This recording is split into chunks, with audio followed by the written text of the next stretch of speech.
Chemical hair டைக்கு bye சொல்லிட்டு natural hair டைக்கு ஹை சொல்லுங்க. அமோனியா சல்ஃபேட் PPD இல்லாமல் தயாரிக்கப்பட்ட GK நேச்சுரல்ஸோட நேச்சுரல் பிளாக் ஹேர் டை.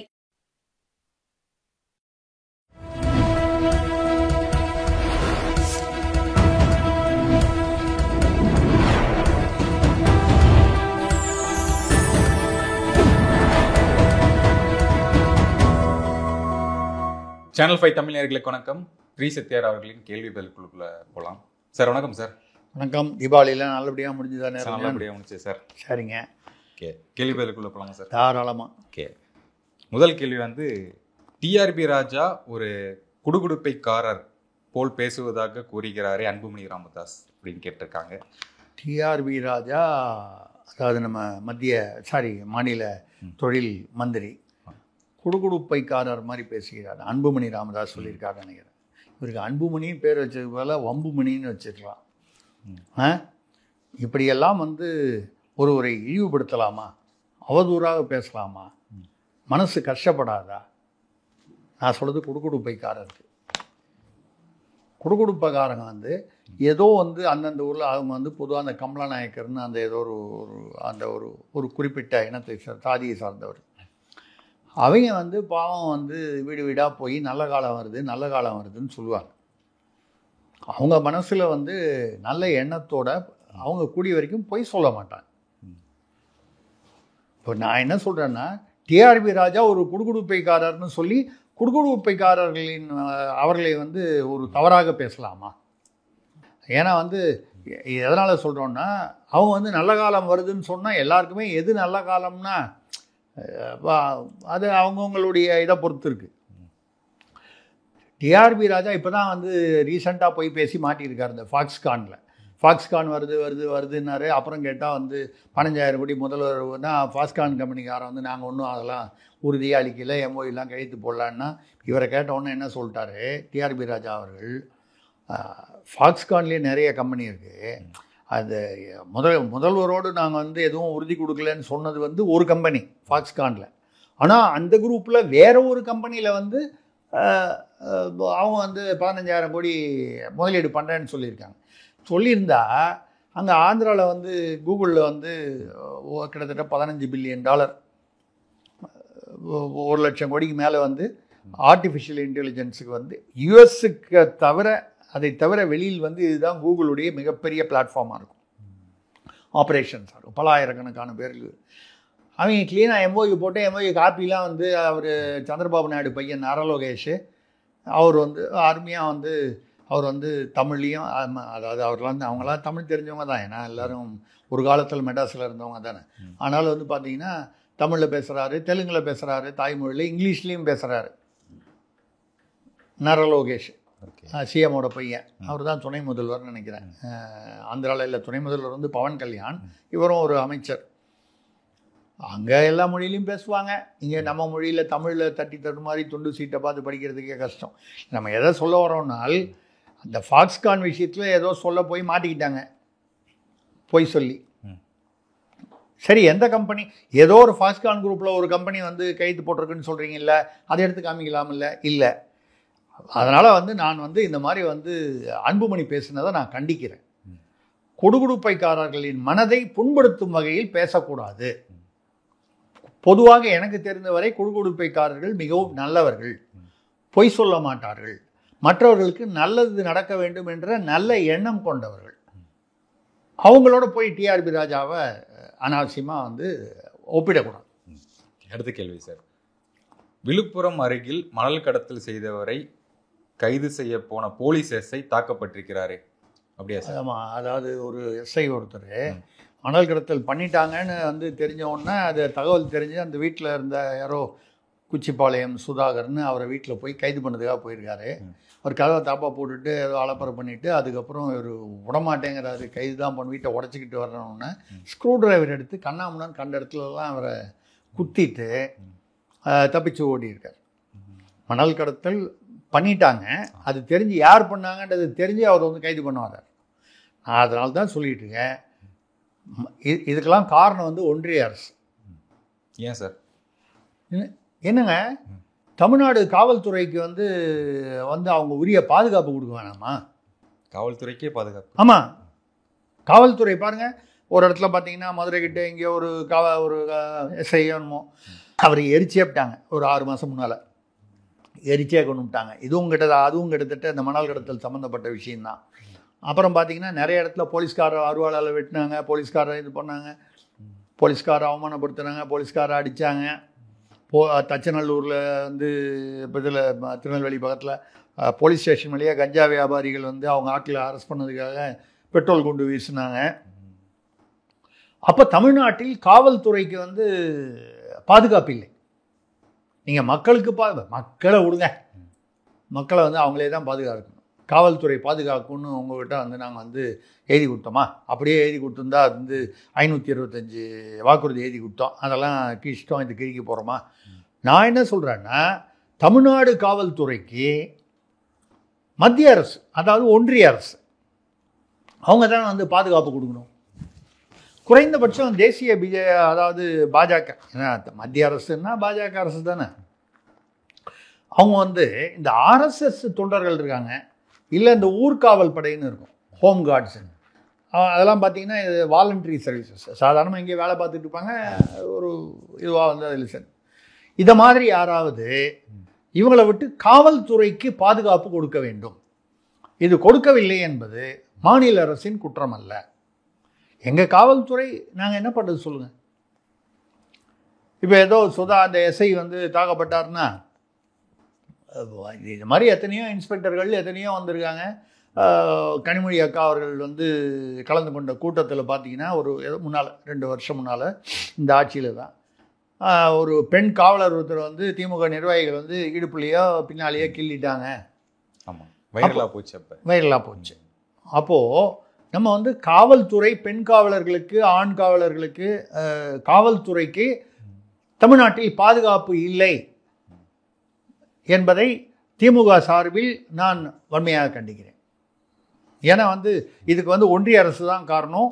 ஏதாவது வந்து மிலிட்ரி ஏற்பாடு பண்ணி தமிழ்நாடு காவல்துறைக்கு தக்க பாதுகாப்பு அளிக்க வேண்டியது அவங்க தான். ஏன்னு கேட்டால் மொத்தம் ஜிஎஸ்டியில் வந்து 50 + 21 71% மாநில அரசுக்கு வந்து சேர்ந்துருது. 29% தமிழ்நாட்டு மக்களுடைய வரியை வந்து அநியாயமாக வைத்து கொண்டிருக்கும் ஒன்றிய அரசு வந்து தமிழ்நாடு காவல்துறைக்கு பாதுகாப்பு. ஓகே, அடுத்த கேள்வி சார். கரூரில் நடிகர் விஜய் கூட்டத்தை விட அதிமுக தலைவர் எடப்பாடி கூட்டத்துக்கு 1000 பேர் அதிகம் வந்துள்ளார்கள். எடப்பாடி பேச்சை கேட்க வந்தவர்களிடம் நெரிசல் இல்லை, விஜயை பார்க்க வந்த கூட்டத்தில் நெரிசல் என்கிறாரே அமைச்சர் ஏவாவேலு. கேட்க பார்க்க ஏவாவேலு பேசுனது சுவாரஸ்யமான விஷயம். விஜய் இது தாவேகா கூட்டத்தில் கரூரில் 10,000 பேர் எதிர்பார்த்தாங்க, 27,000 பேர் வந்துட்டாங்கன்னா பரவலான தகவல். காவல்துறையே இதை வந்து சில இடங்களில் சொல்லியிருக்கு, அந்த வழக்குகளெல்லாம் வந்து சொல்லப்பட்டிருக்கு. அதை விட 1000 பேர் கூட வந்தாங்க. எனக்கு என்னென்னா, எடப்பாடி அவர் அதிமுக சார்பிலேயே அந்த இடத்துல கூட்டம் நடத்தின போது 15,000 பேர் வந்தாங்கன்னு சொன்னாங்க. ஆனால் அதிமுக கூட்டத்துக்கு இவங்க சொல்கிறத பார்த்தா 1000 பேர் கூடனா 28,000 பேர் வந்திருக்கணும். 15,000 பேர் வந்தாங்கன்னு அதிமுகவுக்கு தெரியுது. ஆனால் திமுக துல்லியமாக கணக்கு பண்ணி, எங்கள் அதிமுக கூட்டத்தில் மட்டும் உளவுத்துறை கரெக்டாக செயல்பட்டு துல்லியமாக செயல்பட்டு 28,000 பேர் வந்தாங்கன்னு சொல்கிறாங்க. ஆனால் வந்து அவங்களாம் வந்து அதிமுகவுக்காக வந்தவர்கள் எடப்பாடியுடைய பேச்சை, அதாவது கருத்துக்களை கேட்பதற்காக வந்தார். ஆனால் நெரிசல் இல்லை.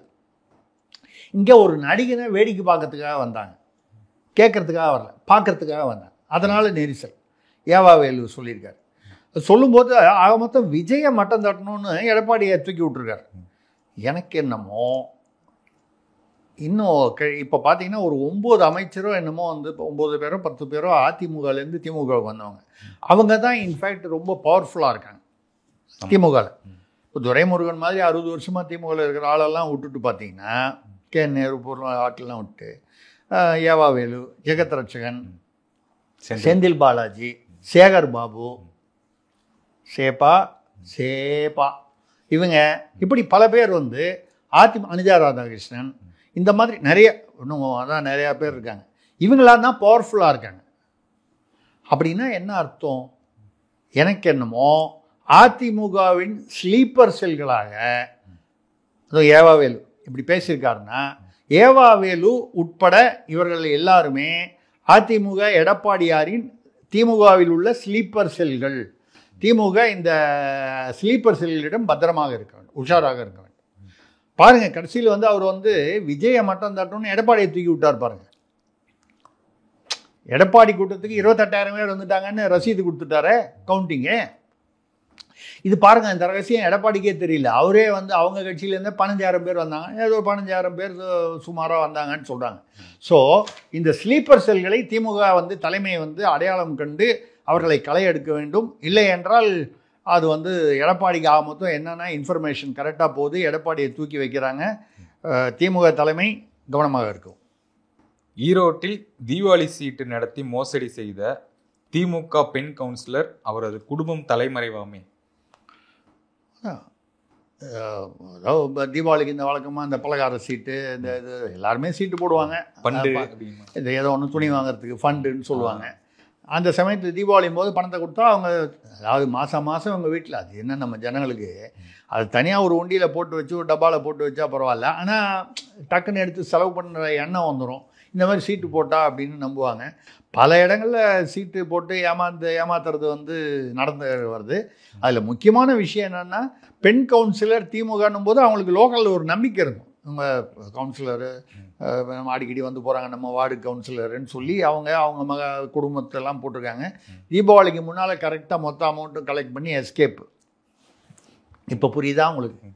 நம்ம துணை முதல்வர் உதயநிதி இவ்வளோ வருஷம் இல்லாமல் இந்த வருஷம்தான் சொன்னார். என்ன சொன்னார் தெரியுமா?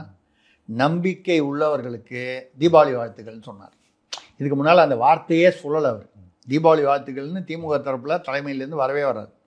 நம்பிக்கை உள்ளவர்களுக்கு தீபாவளி வாழ்த்துக்கள். இது யாருக்கு சொல்கிறாரு? இந்த மாதிரி தீபாவளி சீட்டு நிறைய திமுக நிர்வாகிகள் அங்கங்கே வந்து ஃபண்டு வச்சு சாப்பிட்டு போயிட்டாங்க பாருங்க.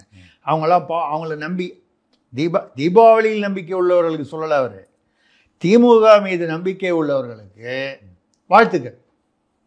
இந்த மாதிரி தொடர்ந்து நீங்கள் நாங்கள் ஆட்சிக்கு வரணும், எங்கள் ஆட்கள் வந்து தீபாவளி ஃபண்டெல்லாம் ஏமாற்றி அங்கங்கே வந்து உங்களை ஃப்ராடு பண்ணி மோசடி பண்ணணும், நீங்கள் நல்லபடியாக வந்து அதுக்கு ஒத்துழைச்சாதான் எங்கள் திமுக குடும்பம், நான் சொல்கிறது திமுகங்கிற பெரிய குடும்பம், தலைமை குடும்பம் உட்பட நல்லா இருக்கணும்னா உங்களுக்கு வாழ்த்துக்கள். தொடர்ந்து இதே மாதிரி நீங்கள் ஏமாளிகளாகவே இருங்கள் என்று வாழ்த்தி இருக்கிறார். நம்ம அதில் அர்த்தம் புரியாமல் நம்ம ஜனங்க வந்து துணை முதல்வர் இந்த தடவை தீபாவளிக்காக வாழ்த்திட்டாருன்னு அதில் எவ்வளோ பொடி வச்சு பேக்கின கர்ணன் என்னதான் இருந்தாலும் அவர் முத்துவேல் கருணாநிதியுடைய பேரம் பார்த்தீங்களா, அந்த பொடி வச்சு பேசியிருக்கார் பாருங்க. நம்பிக்கை உள்ளவர்களுக்கு அந்த ஏதோ ஒரு ஊரில் நடந்துச்சுன்னு சொன்னீங்களே ஈரோட்டில், அந்த மாதிரி திமுக மீது திமுக நிர்வாகிகள் மீது நம்பிக்கை உள்ளவர்களுக்கு தொடர்ந்து ஏமாளிகளாக இருக்க தீபாவளி வாழ்த்துக்கள். தீபாவளி மேல நம்பிக்கை இல்லைன்னு சொல்லலை, தீபாவளிக்கு இதுக்கும் சம்பந்தம் இல்லை. ஏன்னா நீங்கள் வந்து தீபாவளிக்கு தான் பொதுவாக சீட்டு ஃபண்டு பண்ணுவாங்க. ஒரு கால் பொங்கல்லாம் வந்து நார்மல் கோர்ஸ்லேயே வந்து அவங்களுடைய வாழ்த்துக்களில் வந்துடும். இப்போ புதுசாக தீபாவளிக்கு சொல்லியிருக்காருன்னா நீங்கள் அதுக்கு காரணம் ஏதோ தீபாவளி மேலே பற்று அப்படிலாம் நினச்சக்கூடாது. ஏமாந்து கொண்டே இருங்கள், அப்பொழுதுதான் எங்களுக்கு லாபம். அதாவது சொல்லுவாங்க, வேறு எங்கும் சென்று ஏமாந்து விட வேண்டாம், வேற ஒரு இடத்துல போய் ஏமாந்துடாதீங்க அப்படின்னு என்ன அர்த்தம், இங்கே வாங்க அப்படிங்கிற அர்த்தத்தில் சொல்லியிருக்காரு. அதுதான். அடுத்த கேள்வி சார், சொல்லுங்க. எதன் பொருட்டு நடந்தாலும் கொலைதான் என்கிறாரே முதல்வர், இதற்கு என்ன அர்த்தம்? எதன் பொருட்டு நடந்தாலும் கொலைதான், அதாவது எப்படி நடந்தாலும் கொலைதான். அது வந்து இந்த ஆணவ கொலையை பற்றி பேசும்போது பேசியிருக்காரு. ஆணவ கொலைன்னு அடிக்கடி நடக்குது. அதை தடுக்கிறதுக்கு ஒரு KN பாஷா ஓய்வு பெற்ற நீதிபதியை வச்சு ஒரு ஆணையம் போட்டாங்க. இது வரைக்கும் இந்த மாதிரி விசாரணை குழுக்கள் ஆணையங்கள் வந்து 32 ஆணையங்கள் போட்டிருக்கு திமுக இந்த ஆட்சிக்கு வந்து. இது வரைக்கும் எந்த ஆணையமும் வந்து அதோடைய இறுதி அறிக்கையிலையோ ஒன்றும் கொடுக்கல. இப்போ ஏதாவது ஒன்றுன்னா அதை வந்து எப்படி ஊற போடுறது ஆற போடுறதுனால் அதை வந்து ஒரு ஆணையத்தை போட்டு விட்டா நமக்கு யாராவது நமக்கு தெரிஞ்சவங்க வேண்டியவங்க ஆள் பார்த்து தோதா இருக்கிறவங்களா பார்த்து, அதாவது நான் சொல்கிறது தோதான்னா அதுக்கு தகுதி வாய்ந்தவர்களாக பார்த்து ஒரு ஓய்வு பெற்ற நீதிபதியை போட்டு விட்டோம்னா அவர் பாட்டில் சைரன் வச்ச காரில் வச்சுக்கிட்டு தனியாக ஆஃபீஸ் வச்சுக்கிட்டு அதுக்கான செலவு அவருக்கு சம்பளம் மற்ற சலுகைகள் இதெல்லாம் வச்சுக்கிட்டு இருப்பார். மக்களை பொறுத்தவரை ஆணவ கொலை அதிகமாக போட்டுருக்கு, சட்டம் ஒழுங்கு மோசமாக இருக்குது, அது ஆணையம் அங்கே போட்டிருக்கு. இப்படி எது கேட்டாலும் பாலியல் வன்முறை அதுக்கு ஒரு ஆணையம், எல்லாத்துக்கும் ஒரு ஆணையம் போட்டிருக்கு. அந்த மாதிரி வந்து எனக்கு என்னன்னால் எனக்கு ஒரு நிமிஷம் அவர் அந்த முதல்வர் சொல்லும்போது கேட்கும்போது நான் வந்து உள்ளபடியே வந்து ஒரு மன நிறைவடைந்தேன், திருப்தி. என்னன்னா அவர் கரெக்டாக பாருங்கள், எழுதி கொடுத்ததில்ல, கரெக்டாக படிச்சார் பாருங்கள். எந்த காரணத்தை கொண்டு நடந்தாலும் அந்த மாதிரி தான் ஏதோ சொல்லியிருக்காரு. எதன் பொருட்டு, அதான் எந்த காரணத்தை கொண்டு எதன் பொருட்டு நடந்தாலும் கொலைதான். ஏன்னா சில சமயம் மனுஷனுக்கு வந்து துண்டு சீட்டு பார்த்து படிக்கும்போது தப்பாக கூட படிச்சிருவாங்க. எதன் பொருட்டு நடந்தாலும் கொலை வந்து ஒரு கலைதான், அப்படி படிச்சிருந்தா அர்த்தமே வேறையாக போயிருக்கும்ல. இப்போ தான் நம்ம ஞாபகப்படுத்தி பார்க்கணும். மந்திரி குமாரின்னு ஒரு படம் வந்துச்சு, கலைஞர் வசனம் எழுதுனது. அதில் வந்து அப்பாவும் பையனும் வில்லன், பெரிய வில்லன் சின்ன வில்லன் பேசும்போது இப்படி இந்த கொள்ளையெல்லாம் வந்து பண்ணிக்கிட்டு அது வந்து பண்ணும்போது நாளைக்கு அப்படின்னு அதை பற்றி வரும்போது அந்த வில்லனாக வரவர் வந்து சொல்லுவார், கொள்ளை இதெல்லாம் வந்து ஒரு கலையப்பா, கொலையை வந்து கொலையாக பார்க்கக்கூடாது, கொள்ளை கற்பழிப்பு இது எல்லாமே ஒரு கலையப்பா, கலை. இப்படி வசனம் எழுதினது யார்? கலைஞர் ஐயா அவர்கள் மந்திரி குமாரி படத்தில். இப்போ நீங்கள் அதை வச்சு பார்க்கும்போது நம்ம முதல்வர் நல்ல வேளையாக மந்திரி குமாரி வசனத்தை ஞாபகம் வச்சுக்கிட்டு அப்படி சொல்லாமல் கொலைதான் எழுதி கொடுத்ததை கரெக்டாக படிச்சுட்டார் இல்லையா? அதுவே தமிழ்நாட்டுக்கு மிகப்பெரிய வெற்றி. தமிழன் தலை குனிய வேண்டாம், இனிமேல் நிமிர்ந்து இருக்கலாம். எங்கள் முதல்வர் வந்து கொலை என்றே படித்து விட்டார், கலை என்று மாற்றி படிக்கவில்லை, தமிழன் தலை நிமிர்ந்து விட்டான். கரூர் தொகுதி மக்களுக்கு தீபாவளி பரிசாக சில்வர் அண்டாவில் இனிப்பு காரம் வழங்கியுள்ளாரே சேப்பாவா? ஆமாம், கரூர் பகுதியில் அவருக்கு இருக்கிற வசதியில் 6 அடி கூந்தல், இடது பக்கம் முடியலாம், வலது பக்கம் முடியலாம், அள்ளி கொண்டை போடலாம். சில்வர் அண்டாவா? அவருக்கு இருக்கிற காசில் தங்க அண்டாலேயே வந்து இனிப்புகள் பலகாரம்லாம் கொடுக்கலாம், மக்களுக்கு கொடுத்துருக்காரு.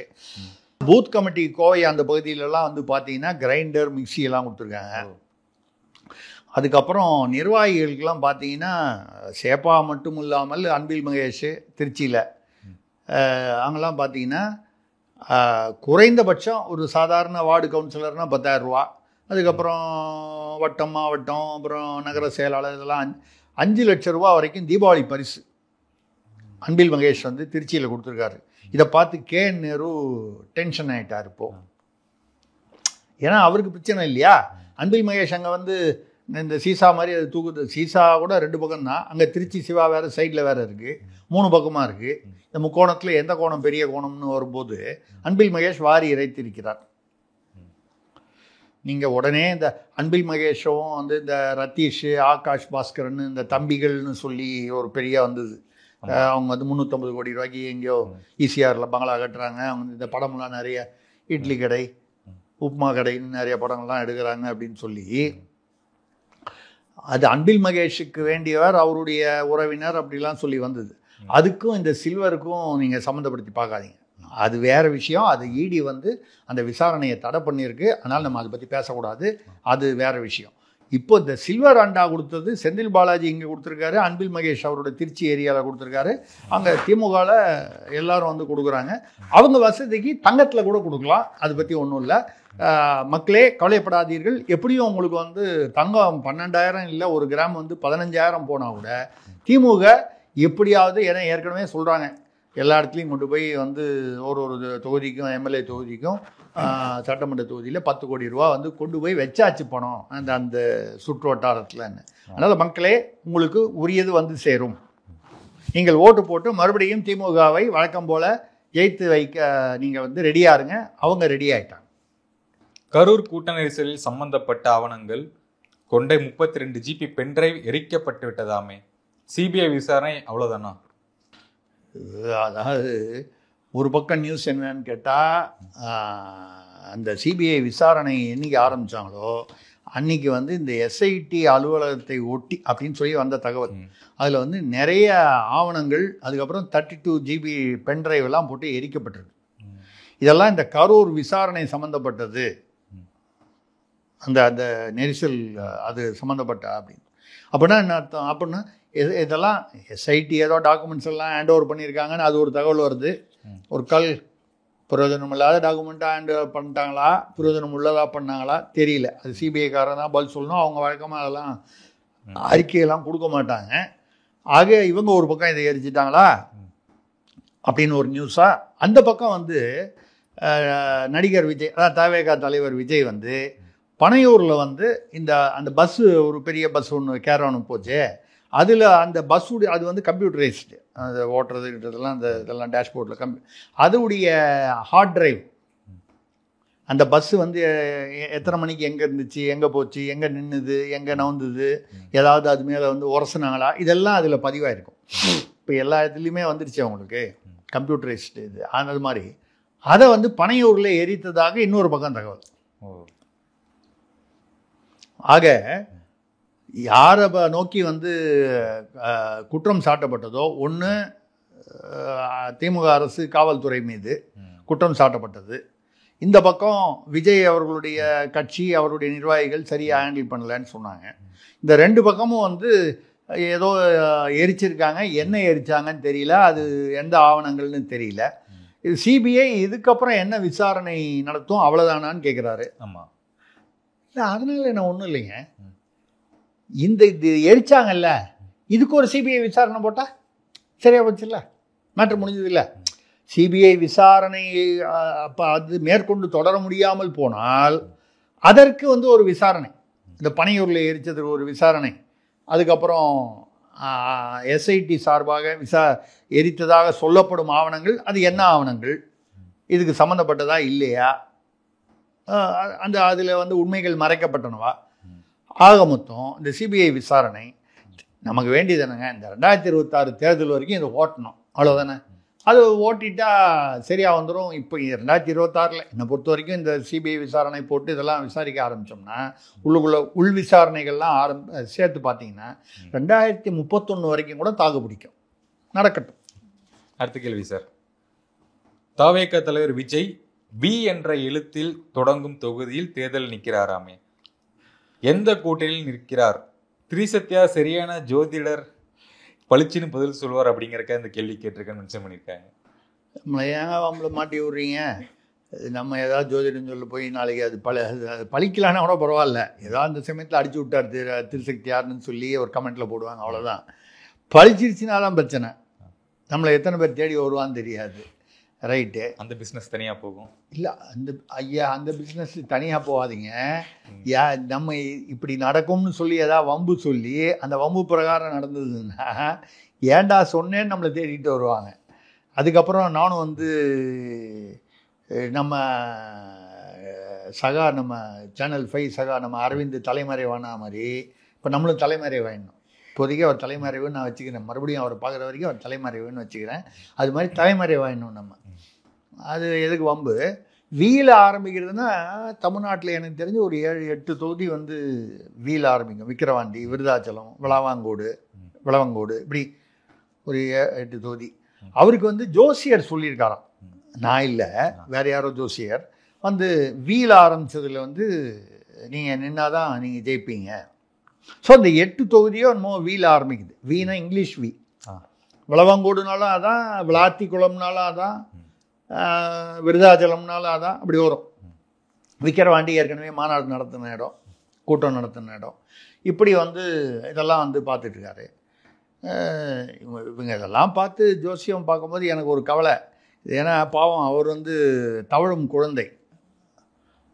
தவேகா அப்படிங்கிறது வந்து தவழும் வெற்று கழகம்.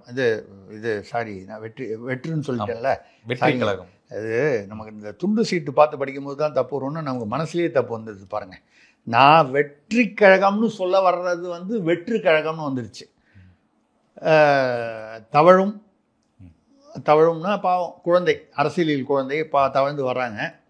அந்த தவழும் குழந்தை அவர். அந்த மாதிரி ஒரு இது வரும்பொழுது யாராவது ஒரு ஜோசியர் வீல ஆரம்பிக்கிறதுனா கூட இருக்கிற நிர்வாகிகளுக்கும் பாவம் அனுபவம் இல்லையா? எல்லாமே இந்த ரசிகர் மன்றத்தில் வந்து இந்த ரசிகர் மன்றம் வந்து தளபதி ஆக்ஷன் சூப்பர் அப்படின்னு வந்ததெல்லாம் பிரிண்ட் அவுட் எடுத்து கொண்டு போய் கொடுத்து அப்போ இவ்வளோதானே உங்களுடைய அனுபவம் வந்து அரசியல் அனுபவன்றது இதுக்கு மேலே இல்லை. அதை கரெக்டாக ஒரு பஞ்சிங் மிஷினில் வச்சு போட்டு ஒரு ஃபைலில் போட்டு கொண்டு போய் அவர் படிக்கிறதுக்காக இவ்வளோ தானே மேக்சிமம் அவங்களுடைய இது. இந்த மாதிரி வரும்போது எனக்கு ஒரு கவலை, பிரதமர் மோடியை நினைத்து நான் கவலைப்படுகிறேன். அவர் தொகுதி வாரணாசிங்க, வீல ஆரம்பிக்குதுங்க.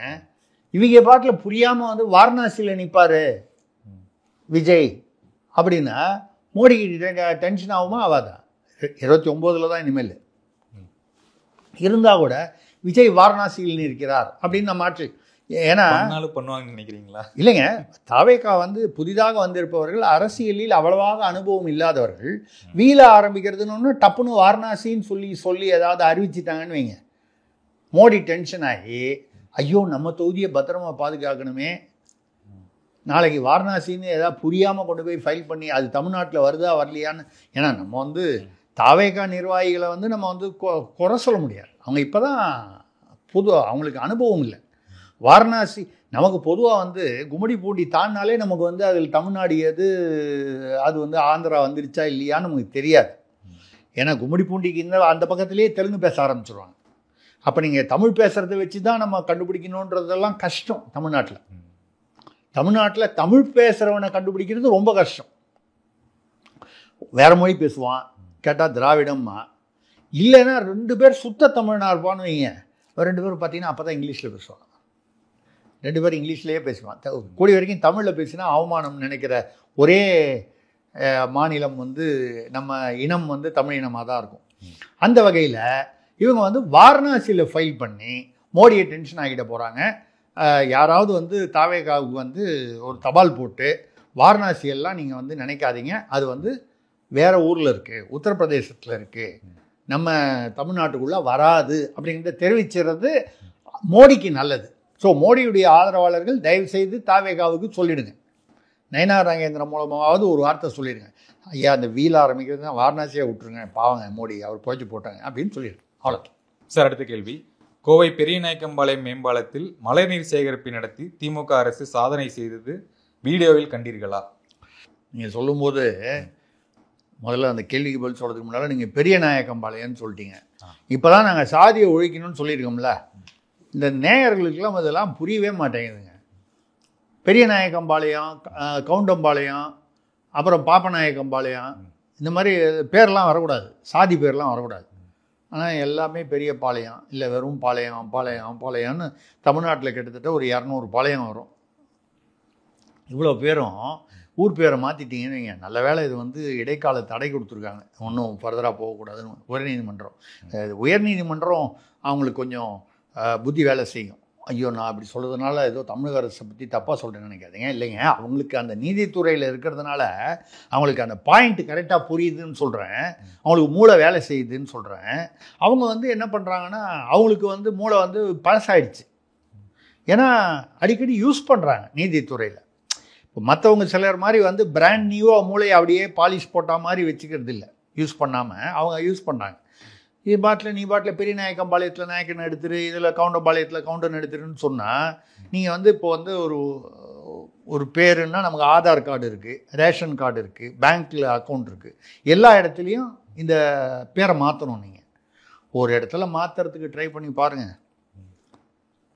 என்னுடைய ஆதார் கார்டில் ஏதோ ஒரு சின்ன, அதாவது அந்த இது இல்லை, சுந்தரராமன் போட்டிருக்கு. பேன் கார்டில் எங்கள் அப்பா பேருடைய அந்த முழு நீளமாக அதுவும் சேர்த்து போட்டிருக்கு. இது ரெண்டும் மேட்ச் ஆகலைன்னு சில இடங்களில் பிரச்சனை வருது. இந்த ஆதார் கார்டில் மாற்றணும்னு போன ஆதார் கார்டு மையம்னு அடையாரில் போய் மாற்றினேன். ஒரு 3 மணி நேரம் வெயிட் பண்ணி மாற்றி விட்டேன். மாற்றினோன்னே சார் ஒரு 2 வாரத்தில் உங்களுக்கு வந்து மாதிரி ஆதார் கார்டு வந்துடும்னாங்க. இது ஏன்னா வந்து இந்த ஆதார் கார்டு மையம், இந்த இ சேவை மையத்தை நடத்துறது வந்து மாநில அரசு, மத்திய அரசு இல்லை. கிட்டத்தட்ட 1.5 மாதம் ஆச்சு. அதை பற்றி போய் கேட்டால் வரும், போங்க தபாலில் வரும் அப்படின்னு சொல்லி அனுப்பிச்சிட்டாங்க. எனக்கு கிட்டத்தட்ட 1.5 மாதத்துக்கு மேலே, கிட்டத்தட்ட 2 மாதம் ஆக போகுது, இன்னும் வரல. ஒரு சின்ன உதாரணமாக தான் சொல்கிறேன். ஏன்னா இவ்வளவு ஊரில் இருக்கிறவனும் அந்தந்த ஊரில் இருக்கிறவன் தன்னுடைய ஆதார் கார்டு, ரேஷன் கார்டு, பேங்க்கில் உள்ள அட்ரஸ்ஸு, எங்கெல்லாம் அந்த அட்ரஸ் எல்லாம் இருக்கோ, பேன் கார்டு ஒரு உதாரணமாக சொல்லுவோம், எல்லா இடத்துலையும் மாற்றணும். அவன் எவ்வளோ மண்டையை பிச்சுப்பான் பாருங்கள். அப்படி இருக்கும்போது பெரியநாயக்கன் பாளையம்னு சொல்லியிருக்காரு, ரைட்டு. அங்கே பெரிய பெரிய மேம்பாலம். நார்மலாக வந்து தண்ணி வந்து கீழே வந்து தேங்கி இருக்கலாம், பல இடங்களில் தேங்கி இருக்கு. கூட வேளச்சேரி தாம்பரம் அந்த ரூட்டில் வந்து பார்த்தீங்கன்னா ஒரு 15 கிலோமீட்டருக்கு புதுசாக போட்ட ரோடு. நீ காலையில் தான் பார்த்தேன். வழக்கம் போல் ரோடு வந்து கையால் அப்படி அள்ளினா ரோடு வருது தார். அதில் தண்ணி வேறு அடிச்சிட்டு போச்சுன்னா அந்த 15 கிலோமீட்டர் ரோடு ஃபுல்லாக வந்து கம்ப்ளீட்டாக அடித்து இந்த இணைப்பு சாலைகள்லாம் வந்து அரை அடி உள்ளே இறங்கிடுச்சான். ரோடு உள்ளே இறங்கிடுச்சுன்னா என்ன ஆகும்? எந்த இடத்துல ஏற்கனவே டைடல் பார்க்கு, அம்பத்தூர், பல இடங்களில் வந்து 10 அடி அகலமான பெரிய பள்ளம்லாம் வந்து கார்லாம் உள்ளே விழுந்துது. இதெல்லாம் அடுத்து 2-3 நாளுக்குள்ளே கடவுள் புண்ணியத்தில் இந்த மாதிரிலாம் ஒன்றும் வராமல் இருக்கணும். என்ன வரப்போகுதுன்னு தெரியல. இந்த பெரியநாயக்கம்பாளையத்தில் பெரிய ஃப்ளைஓவர் மேலே தண்ணி அப்படியே குபு குபு குபுன்னு ஆறு மாதிரி ஓடுது. அது என்னென்னா மழைநீர் சேகரிப்பு அப்படிங்கிறது வந்து மற்ற நாடுகளில், பிற மாநிலங்களில், இந்தியாவில் இல்லை உலக நாடுகளில் வந்து அதுக்குன்னு தனியாக தொட்டி கட்டுவாங்க. தமிழ்நாடு அரசு எல்லா விதத்திலும் முன்னிலையில் இருக்கிறது. இது இந்தியாவில் மட்டும் இல்லாமல் சர்வதேச தரம் வாய்ந்தது. அந்த மாதிரி வரும்போது நீங்கள் பாருங்கள், ஃப்ளைஓவரில் தண்ணி வந்து ஓடுது, தேங்கி நிற்கிது. 2.5 அடிக்கு தேங்கி இருந்துச்சா அந்த பெரியநாயக்கம்பாளையத்தில். 2.5 அடி 3 அடி மேம்பாலத்து மேலே தண்ணி தேங்கி நிற்கிது. அப்படியே ஆறு மாதிரி ஓடுது. நார்மலாக என்ன பண்ணணும், மேம்பாலம்னா அப்படி இந்த பக்கம் இறங்கியிருக்கும். அதனால் வந்து கீழே இறங்கும். கீழே அந்த இறங்குற இடத்துல தேங்கி இருந்தால் கூட புரிஞ்சுக்க முடியும். மேலேயே வந்து அப்படியே பார்த்தா வந்து ஏதோ கப்பல் விழாமல இருக்குது. பாரதியாரை விட்டா வந்து கப்பல் விடுவோம், எங்கள் பாரத தேசம் என்று கப்பல் விடுவோம் அப்படின்னு, வெள்ளி பனிமலையில் கப்பல் விடுவோங்கிற மாதிரி அவரும் பாடியிருப்பார். அந்த மாதிரி அங்கே வந்து விட்டுருக்காங்க. இது வந்து ஏதோ பெரியநாயக்கம்பாளையம்னு அவர் கேட்டிருக்காரு. அப்படிலாம் ஒன்றும் இல்லைங்க. தமிழ்நாட்டில் பல இடங்களில் இந்த மாதிரி மேம்பாலத்தில், முக்கியமான இந்த இணைப்பு சாலைகளில், இப்போது வேளச்சேரி தாம்பரத்தில் சொன்னோம், இந்த மாதிரி பல இடங்களில் வந்து மழைநீர் சேகரிப்பு திட்டம்னு வந்து ஜெயலலிதா இருக்கும்போது தனியாக வந்து தொட்டி கட்டுறதுன்னு கொண்டு வந்தாங்க. அது அந்த மாதிரிலாம் வந்து அனாவசியமாக நம்ம செலவு இல்லாமல், இப்போ கூட முதல்வர் வந்து இந்த உங்களுடன் ஸ்டாலினில் வந்து ஒரு 10,000 பேர் கிராம சபையில் பேசின போது, உங்களுக்கு கிராமத்தில் முக்கியமான 3 விஷயங்களை வந்து என்ன குறை இருக்கோ அதை எழுதி அனுப்புங்க, நாங்கள் அடுத்த சில மாதங்கள்லேயே வந்து அதை சரி பண்ணிவிடுவோம். இப்போது ரோடு போடணும், குடிநீர் கட்டணும், கழிவு நீர் இது வேணும், ட்ரைனேஜ் இது வேணும், பைப்பு வேணும், இது என்ன அப்படின்னு எழுதி அனுப்புங்க. உடனே அந்த அரசு அதிகாரிகள்லாம் அந்த அரசு அதிகாரிகள் என்ன சொல்லிட்டாங்களா, அந்த கிராம சபையில் ஊரக வளர்ச்சி துறையில் வரும், செலவில்லாமல் எந்த திட்டம் செய்ய முடியுமோ அதை மட்டும் சொல்லுங்கள், குறைகள். ஏங்க ரோடு போடணும், இல்லை வந்து பிரிட்ஜு கட்டணும், இல்லை வந்து இப்போ குடிநீர், எந்த பைப்பு வேணும், எதுவாக இருந்தாலும் செலவில்லாமல் எந்த திட்டம். ஏன்னா அங்கே அரசு கஜானா காலி, செலவில்லாமல் எந்த திட்டம் பண்ண முடியும். ஃபாக்ஸ்கானில் 15,000 கோடி வருது அப்படிங்கிற மாதிரி சொல்லலாம்ல, வாயில் வந்து ஏதாவது போய் சொல்லிட்டு போகலாம்ல. அந்த திட்டத்துக்கு ஏதாவது செலவாகுமா? ஆகாதே, 2 நிமிஷத்தில் சொல்லிட்டு போயிடலாம். அப்படி அடுத்தது உங்களை என்ன மாதிரி இந்த யூடியூப்பில் உட்காந்துக்கிட்டு அதை பற்றி 1/2 மணி நேரம் பேசிக்கிட்டு போனோம். ஸோ அரசு பாருங்கள் எவ்வளோ தெளிவாக இருக்குது. முதல்வர் அப்படி சொல்கிறாரு, அதை எப்படி கரெக்டாக புரிஞ்சுக்கிட்டு அரசு அதிகாரிகள் வந்து செலவில்லாமல் திட்டம் எது இருக்கோ அதை மட்டும் சொல்லுங்கள். செலவு வர மாதிரி திட்டம்லாம் சொன்னால் சாரிங்க முடியாதுங்க, ராங் நம்பர் அப்படின்ற மாதிரி சொல்லிட்டாங்க. இதுதான் நடந்துக்கிட்டு இருக்கு. இன்னும் 6 மாதங்கள் இருக்குது, பார்ப்போம். அடுத்த கேள்வி போயிருமா சார்? போகலாம். பஞ்சாப் மாநில டிஐஜி புல்லார் வீட்டில் 5 கோடி பணம், பல சொகுசு கார்கள், பல கிலோ தங்கம் கைப்பற்றிருக்கிறார்களே.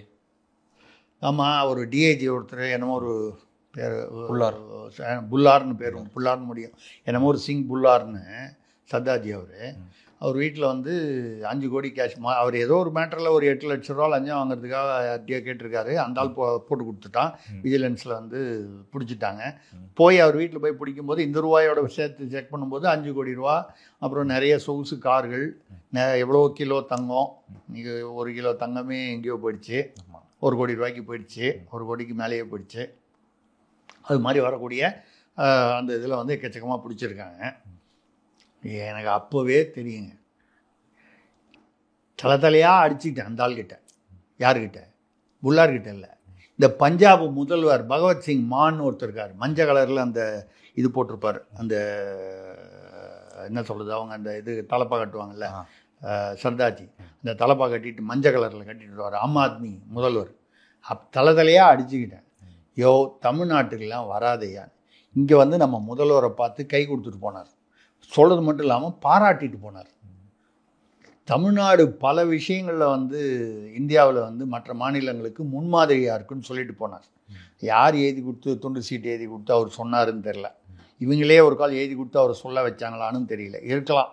நம்ம துண்டு சீட்டு நம்ம முதல்வருக்கு மட்டும்தான் எழுதணுமா? மற்ற முதல்வர்கள் வரும்போது அவங்களுக்காக எழுதக்கூடாதா? நம்மகிட்ட தான் சீட்டு இருக்குது, பேனா இருக்குது, அதுக்குன்னு சம்பளத்துக்கு ஆள் வச்சுருக்கோம், எழுதி கொடுத்தான்னு அவர் இவங்க தான் சொன்னாங்கன்னு சொல்லி அவரும் பேசிட்டு போயிட்டார். பாருங்கள் அதோடைய விளைவு. இந்த வந்து நம்ம முதல்வர்கிட்ட, தமிழ்நாட்டு முதல்வர்கிட்ட, நான் திமுகன்றதுனால சொல்லலை, தமிழ்நாட்டு முதல்வர்கிட்ட கை கொடுத்துட்டு பாராட்டி இந்த மாதிரி நாங்களும் வந்து இருக்கணும் அப்படின்னு சொல்லும்போது நம்ம என்னமோ எதெல்லாமோ கற்பனை பண்ணோம், ஓ இது மாதிரியா அது மாதிரியான்னு. இப்போ புரிஞ்சிச்சிங்களா? புல்லார் வீட்டில் டிஐஜி வீட்டில் 5 கோடி ரூபா, அப்புறம் அதெல்லாம் சேர்த்தா கிட்டத்தட்ட பல கோடி ரூபா வந்து தங்கமோ சொத்துக்களோ மற்ற எல்லாமே இருக்குது. அப்போ இங்கே வந்து கை கொடுத்துட்டு 2 வார்த்தை பாராட்டிட்டு போனாலே இந்த வாசனை வந்து திராவிட வாசனை தமிழ்நாட்டிலிருந்து பஞ்சாப் வரை அடிக்கிறது. அதனால் இதுலேருந்து என்னன்னா அவங்களுக்கு வந்து அப்போ உலகத்துக்கே இப்போ புரியுதா? அடிக்கடி நம்ம முதல்வரும் நம்ம திமுக தலைவர்களும் சொல்லுவாங்க, துரைமுருகன் அண்ணனும் சொல்லுவார், உலகத்துக்கே வந்து திராவிடம் தான் வந்து முன்மாதிரியாக இருக்குது, வழிகாட்டியாக இருக்குது. இப்போ பஞ்சாபில் தெரிஞ்சிச்சா? அதுக்கு தான் அந்த ஆள்கிட்ட அப்போவே சொன்னேன், தமிழ்நாட்டுக்கெலாம் வரவேணாயா, அங்கேருந்து வீடியோ காலில் பேசுது, இந்த கையெல்லாம் கொடுத்துட்டு பாராட்டி ஈராட்டி போனால் இந்த வாசனை பிடிச்சதுன்னா இது மாதிரி. சில சமயத்தில் இந்த கொரோனா வரும்போது யாராவது வந்து கை கொடுக்க வந்தால் கூட எப்படின்னுருவாங்க, கை கொடுக்க மாட்டாங்க, கொடுத்தா அது இன்ஃபெக்ஷன் வந்துடும். அப்போ திராவிடம் வந்து அதே மாதிரி இன்ஃபெக்ஷன் ஆகிருக்கு பஞ்சாபில். இன்னும் எந்தெந்த மாநிலத்தில் யாரெல்லாம் சமீபத்தில் வந்து தமிழ்நாட்டில் வந்துட்டு போனாங்கன்னு தெரியல, தலைவர்களை பார்த்துட்டு போனாங்களோ தெரியல, விதி வலியது. ஓகே சார், இன்றைய கேள்விகள் வந்து முடிச்சு சார், காதோடு பற்றி போவோம். காதோடு இன்னைக்கு இப்போ சமீபத்தில் பார்த்தீங்கன்னா இந்த கூகுள் பற்றி பேசணுமே, இந்த 1,00,000 கோடிக்கு மேலே வந்து அவங்க போட்டிருக்காங்க அப்படின்னு சொல்லி இது ஆந்திராவில் போட்டாங்க. அது சுந்தர் பிச்சை தமிழராக இருந்தாலும் வந்து அவர் நாரா லோகேஷ் சந்திரபாபு நாயுடு பையன் அமைச்சராக இருக்கார், அவர் வந்து சொன்னார், அவர் வந்து நீங்கள் கூகுள் பிச்சையை வந்து தமிழர்லாம் பார்க்கக்கூடாது, அவர் இந்தியர், பாரத நாட்டுக்கு வரணும்னு தான் அவர் அப்படின்னு அவர் பொதுவாக பேசியிருக்காரு. ரைட்டு. கூகுள் பிச்சை வந்து ஒன்றும் கூகுளுடைய சொந்தக்காரர் இல்லை, அவர் சிஇஓ தான், தலைமை நிர்வாகி தான். ரெண்டாவது அவர் ஏன் வந்து இங்கே வந்து தமிழ்நாட்டில் வந்து முதல்ல வந்து தொடர்பு கொண்டிருக்காங்க. இப்போ வெளியில் வந்துடக்கூடிய சில யூடியூப்ல எல்லாம் பத்திரிகைகள்லாம் சில தகவல் வந்து இங்கே வந்து யாரோ ஒரு முக்கியமான குடும்பத்தோட மாப்பிள்ளையை பார்த்து அவர் தான் முக்கியமாக முடிவுலாம் எடுக்கிறாரு. இந்த இன்வெஸ்ட்மெண்ட்டு முதலீடுகளை ஈர்க்கிறது, இங்கேருந்து அனுப்புறது ஈர்க்கிறது, அனுப்புறது ஈர்க்கிறது, இது எல்லாமே அவர் தான் முடிவு பண்ணிட்டாரு. அதனால் வந்து அவர்கிட்ட போய் பேசின போது 51% அதில் வந்து எங்களுக்கு மறைமுகமாக ஏதோ ஒரு வகையில் ஷேர் கொடுக்கணும். எங்க 1,00,000 கோடி இதில் வழக்கமாக வந்து கமிஷன் கேட்பாங்க, இவ்வளோ பர்சன்டேஜ்னு. முன்னாலெல்லாம் 20%, 25, ஏதோ ஒரு 10லேருந்து 20 வரைக்கும் அந்த பர்சன்டேஜ் இருந்துச்சு. இப்போ அந்த கணக்கு பார்த்தாலே ஒரு 1,00,000 கோடி போடணுன்னா 10,000 கோடியாவது குறைந்தபட்சமாக வந்து தனியாக காசு கொடுக்கணும். அது இல்லாமல் இவங்க வந்து என்ன சொல்கிறது, பர்சன்டேஜ் இதில் அந்த நிறுவனங்களில் டைரெக்டாக இவங்க பேர் கொடுக்க மாட்டாங்க, அது சுற்றி கித்தி அதுக்குன்னு சில வழிமுறைகள் இருக்குது, அதுக்குன்னு ஆடிட்டர்லாம் இருப்பாங்க, அதை வச்சு பண்ணிவிடும். ஏதோ பாவம் பணம் போடுறவனுக்கு 51% கொடுக்க வேணாமா? 51% நீங்கள் கேட்டிங்கன்னா அவன் 49% வச்சுக்கிட்டு நீங்கள் சொல்கிறத கேட்டுக்கிட்டு இருக்கணும், நீங்கள் எடுக்கிற முடிவுக்கு கட்டுப்படணும். அவங்க அது முடியாதுன்னு சொல்லிட்டாங்களாம். அதனால தான் வந்து இது மாதிரி ஆந்திராவுக்கு போச்சு. அங்கே இந்த மாதிரி அராஜகமான ஒரு டிமாண்டெல்லாம் இல்லை அப்படிங்கிறது இது ஏற்கனவே பரவலாக வந்த செய்தி. இதை போய் நம்ம காதோடுன்னு சொல்ல முடியாது. இதில் நம்ம கூடுதலாக சொல்லக்கூடியது என்னென்னா, போன வருஷம் ஒரு வருஷத்துக்கு முன்னால் அதே ஆந்திரா இல்லை தெலுங்கானான்னு வச்சுங்க, தெலுங்கானாவை தலைமையிடமாக கொண்ட ஒரு டிவி சேனல், பெரிய சேனல், பக்கத்தில் ஒரு நம்பர் வரும், அந்த மாதிரி சேனல். ஓகே. ஏதோ ஒரு படத்தில் சொல்லிராஜன் ஒரு படத்தில் சொல்லுவார், சட்டை போட்டு நீ 8 உள்ள ஒரு நம்பர் சொல்லு நம்பாதே அப்படிம்பார். சரி நீங்கள் ஏதோ ஒரு நம்பர் போட்டுங்க. அப்படி ஒரு சேனல். அவங்க வந்து தெலுங்கு பேஸு, பட் மற்ற மொழி இந்தியில் எல்லாமும் இருக்காங்க. யாரோ முதல்ல வச்சுருந்தாங்க. அது வந்து ஒரு சில வருடங்களுக்கு முன்னால் ஒரு பெரிய குரூப் ஆந்திராவில் வந்து ரியல் எஸ்டேட், சிமெண்ட் தொழிற்சாலை இதெல்லாம் உள்ள ஒரு பெரிய குரூப்பு. அவங்க வந்து அதை விலைக்கு வாங்கிட்டாங்க. அந்த குரூப்புடைய தலைவர், அந்த அந்த நிர்வாகம், தலைமை நிர்வாகம், நான் இந்தோனேஷியாவில் இருக்கும்போது என்னுடைய கிளையண்ட்டாக இருந்தாங்க. அவங்க பவர் பிளான்ட் போடணுங்கிறதுக்காக. ஸோ அந்த தொடர்புகளை வைத்து போன வருடம் என்னை வந்து காண்டாக்ட் பண்ணாங்க. என்னென்னா, நாங்கள் தமிழில் லைசன்ஸ் வாங்கிட்டோம், 5 மொழியிலேயே நம்ம சேனல் இருக்குது இப்போ அவங்களுக்கு, ஹைதராபாத்தை தலைமையிடமாக கொண்டது. வந்து இங்கே தமிழில் வாங்கிட்டோம், சென்னையில் ஆஃபீஸ் போட்டு பண்ணுறதா இருக்கும், வந்து உங்களை வந்து தலைமை நிர்வாகி, அதாவது என்ன சிஇஓவாக போடலான்னு ஒரு ஐடியா இருக்குது. உங்கள் ப்ரொஃபைல்லாம் அது. ரெண்டாவது எங்கள் சேர்மன், அவர் வீட்டுக்கெலாம் நான் போயிருக்கேன், பூஜைக்கு சாப்பாட்டுக்கெலாம் போயிருக்கேன், நான் கூப்பிட்ருக்காரு ஹைதராபாத்தில். உங்களை நல்லா தெரியும்னார் இந்தோனேஷியா காலத்துலேயே. இப்போ நீங்கள் எல்லாம் மீடியா பேக்ரவுண்ட்லாம் தெரியும், அதனால் உங்களை சிஓவை போடலான்னு. பரவாயில்ல, நம்மளை சிஓவை போகிறாங்க. ரைட்டுங்க, ரொம்ப சந்தோஷங்க, ஒன்றும் பிரச்சனை இல்லைங்க. இல்லை, ஆனால் ஒரே ஒரு கண்டிஷன் இருக்குது. ஐயோ, இது என்னன்னு நாங்கள் இங்கே காண்டாக்ட் பண்ணோம். தமிழ்நாட்டில் பண்ணணுன்னா இந்த கேபிளில் எங்கே வரணுங்கிறது வந்து அது எந்த குடும்பத்தில் இருக்குது? தலைமை குடும்பத்தோட கிளை குடும்பத்தில் இருக்குது. ஒரு 45 சேனல் அவங்க வச்சுருக்காங்க. அதில் 4 சேனலில் நம்ம ஹிந்தியில் 4 5. நாங்கள் ஹிந்திக்கு எதிராக மசோதா கொண்டு வரதா ஒரு பேச்சு வருது, கேட்டால் வதந்திங்கிறாங்க. அது ஆனால் நாங்கள் 4 சேனல் வச்சுப்போம், எங்கள் பள்ளிக்கூடத்துலலாம் ஹிந்தி கற்றுக் கொடுப்போம். ஆனால் ஹிந்தி பாடல்கள் கேட்குறத வந்து தடை பண்ணுறதாக நாங்கள் ஐடியா வச்சுருவோம். நீங்கள் ஹிந்தி பாடல் வந்து ஹிந்தி பாடல்லாம் தடை பண்ணிங்கன்னா இங்கே இருக்கிற வட இந்திய தொழிலாளர்கள்லாம் கிளம்பி போயிட்டாங்கன்னா 25% தொழிலாளர்கள் வந்து தமிழ்நாட்டில் வந்து காணாமல் போயிடும். ஏற்கனவே அவங்கள நம்பி தான் கிட்டத்தட்ட நம்ம பொருளாதாரமேன்ற லெவலில் இருக்குது.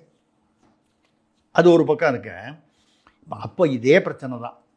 அவங்க என்ன சொன்னாங்கன்னா என்கிட்ட, ஏன் நீங்கள் வந்து என்ன வந்து நம்மளை வந்து கேட்குறாங்க, ஏதோ நம்மளோட எக்ஸ்பீரியன்ஸுக்காக கேட்குறாங்க போல இருக்குன்னு ரொம்ப அப்படியே பெருமையாக வந்து இல்லை, ஒரு கண்டிஷன், ஒரு ப்ராப்ளம் இருக்குது, அதை நீங்கள் சால்வ் பண்ணணும். என்னன்னு முக்கியமான இடத்துல பேசணும். தமிழ்நாட்டில் அவங்க வந்து 35%, அதாவது 1/3 மேலே 35% ஷேர் கொடுக்கணுன்றாங்க. முன்னாலெல்லாம் வந்து அந்த முதல் 100க்குள்ளே வரணுன்னா, இப்போ கூட சமீபத்தில் ஒரு தலைமுறை சேனலை வந்து பின்னால் தள்ளிட்டாங்க, அது தெரியவே இல்லை தமிழ்நாட்டில்னு சொன்னாங்களே. அவங்க நினச்சா அதை மாற்றிடலாம். அந்த மாதிரி மாற்றாமல் ஸ்க்ரோல் பண்ணணும்னால், நானே ஒரு காலத்தில் வந்து திருசக்தி டிவி, ஜிஜே ப்ளஸ்ன்னு 3 சேனலுக்கு அப்ரூவல் வாங்கினேன். அதுக்கப்புறம் இந்த பிரச்சனையினால தான் அப்போவே வந்து நான் சொல்கிறது 2010 5 கோடி ரூபா ஒரு சேனலுக்கு வந்து கொடுத்தா தான் உங்கள் முதல் 100க்குள்ளே நீங்கள் ஸ்க்ரோலில் தெரிவிங்க. அதுக்கே 15 கோடி ரூபா கேட்டாங்க லஞ்சமாக. அப்போது சரியாக வராது. 2010 அப்போது எந்த அரசுன்னு உங்களுக்கு புரிஞ்சிருக்கும். சரியாக வராது, சேனல் ஆரம்பிக்கிற ஐடியாவே விட்டேன். அந்த மாதிரி இவங்க கிட்ட போனபோது இவங்க வந்து ஏதோ 10 கோடி 20 கோடின்னு சொல்லி பணம் கேட்பாங்க. அப்படின்னு சொன்னால் 20 கோடின்னு கேட்டால் கூட கொடுத்துடலாம். 20 கோடி கொடுங்க, ஆனால் அதை தவிர 35% ஷேர் வேணும். வருஷம் வர ப்ராஃபிட்டில் வரும். எங்கள் ஆளுங்க வந்து உங்களுடைய இதில் ஃபைனான்ஸில் இருப்பாங்க, அப்போ தானே தெரியும் எவ்வளோ என்ன வியாபாரம் என்னன்னு. அவங்க வந்து ஐயா 20 கோடிக்கு பதிலாக 30 கோடி அவனை வாங்கிக்க லஞ்சம். ஷேர் வந்து 1% தரமாட்டேன். இந்த ப்ராப்ளத்தை தலைமையில் வந்து பேசி, தமிழ்நாட்டில் முக்கியமான இடத்துல பேசி இதை சரி பண்ணி, ஷேர் இல்லாமல் 20 இல்லை 30 கூட கொடுக்கறதுக்கு நாங்கள் தயாராக இருக்கோம். இதை நீங்கள் சரி பண்ணி கொடுத்தா நீங்கள் தான் சிஇஓனா. ஐயோ, அது முதல்லையே சொல்லக்கூடாது. சும்மா ஒருத்தனை கூப்பிட்டு வந்து நீ வந்து ஏதோ அந்த நிலாவைத்தான் நான் கையில் பிடிச்சேன்னு அந்த வேலையெல்லாம் என்கிட்ட கொடுத்தீங்கன்னா நடக்குமா? அது அவங்க வந்து கேட்டாங்கன்னா கேட்டது தான் அப்படின்னு சொல்லி நான் வந்து எனக்கு சிஓவும் வேணாம், ஒன்றும் வேணாம், நிம்மதியாக இருக்கேன். அவங்க வந்து இப்போ என்ன பண்ணிட்டாங்கன்னா, இந்த தமிழ்நாட்டில் சேனல் லைசன்ஸ் வாங்கியும் தமிழில் ஓப்பன் பண்ணுறது இல்லை, வேண்டாம் இது நமக்கு. ஏன்னா அவங்க ஏன் ஓப்பன் பண்ணுறாங்கன்னா, தெலுங்கு பேசும் மக்கள் இங்கே நிறையா இருக்காங்க தமிழ்நாட்டில், அவங்களும் பார்ப்பாங்க. அங்கே தெலுங்கானாலேயோ ஆந்திராலேயோ பார்த்தீங்கன்னா தமிழ் பேசுகிறவங்களும் நிறைய பேர் இருக்காங்க. ஸோ ஒரு காமன் இது கிடைக்கும், வியூவர்ஷிப்பு, ஆடியன்ஸ் கிடைக்கும். அந்த நல்ல எண்ணத்தில் அவங்க வந்து நல்ல வியாபாரம்னு நினச்சி பண்ணாங்க. இப்போ வந்து ஆணியே பிடுங்க வேணாம், தமிழில் வேண்டவே வேண்டாம். இப்போ புரியுதுங்களா? ஃபாக்ஸ்கான் மாதிரி தான் இது. ஏன் வருவாங்க? இந்த உதாரணம் வந்து இது வந்து வேறு காதோடுன்னு நான் சொன்னால் கூட இது வெளியிலேருந்து வந்த தகவல் இல்லை. எனக்கே தெரிந்த நான் அனுபவித்த தகவல் அதுதான் காதோடு இன்னைக்கு. ஓகே, நேரத்துக்கு மேற்கான மிக்க நன்றி. வணக்கம் சார். வணக்கம், நன்றி.